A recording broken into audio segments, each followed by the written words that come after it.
Bonjour à tous, je vous avais promis de revenir, revoilà. On est le 29 mai et cet ouvrage, La fabrique du malheur, scandale au cœur de l'aide sociale à l'enfance, a été publié il y a très exactement 7 semaines et quelques heures. Bon, voilà, donc j'en profite pour vous dire que cet ouvrage est classé parmi les meilleures ventes, pas simplement dans les grands magasins ou sur les plateformes comme Fnac, Amazon, Cultura ou les grands magasins comme Leclerc, mais aussi dans toutes les librairies et même dans les bibliothèques qui l'achètent parce qu'ils veulent le mettre au service de tous leurs lecteurs. Donc merci, que c'est grâce à vous lecteurs que cet ouvrage connaît un succès considérable qui ne se dément pas.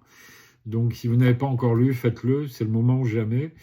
Parce que, vous l'avez remarqué, entre le rapport parlementaire sur les dysfonctionnements de l'aide sociale à l'enfance, les plaintes déposées par les avocats contre les conseils départementaux, mais aussi des mamans désespérées qui s'appellent des mamans désenfantées qui déposent plainte contre les conseils départementaux et certaines structures de l'ASE, il se passe beaucoup de choses aujourd'hui. Il y a même un avocat à Marseille, Maître Michel Hamas, qui a déposé plainte contre 3 départements parce qu'il considère que les conseils départementaux ne s'occupent pas de gamines qui se prostituent dans les foyers de l'aide sociale à l'enfance.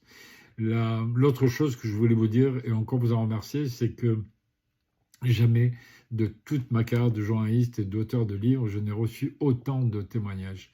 Donc voilà, continuez à écrire. J'ai le sentiment que vous voulez briser l'omerta, la loi du silence, et que vous allez secouer le cocotier, parce que les politiques, hélas, n'ont pas encore pris la mesure du problème.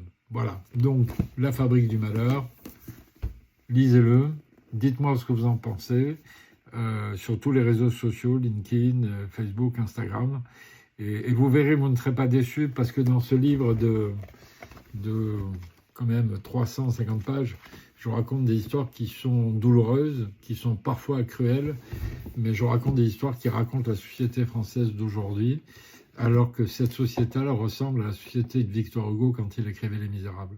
Merci à vous tous, merci de votre confiance et j'espère qu'on aura l'occasion de se rencontrer. En attendant, vous pouvez continuer à m'écrire. Je vous embrasse et à très vite.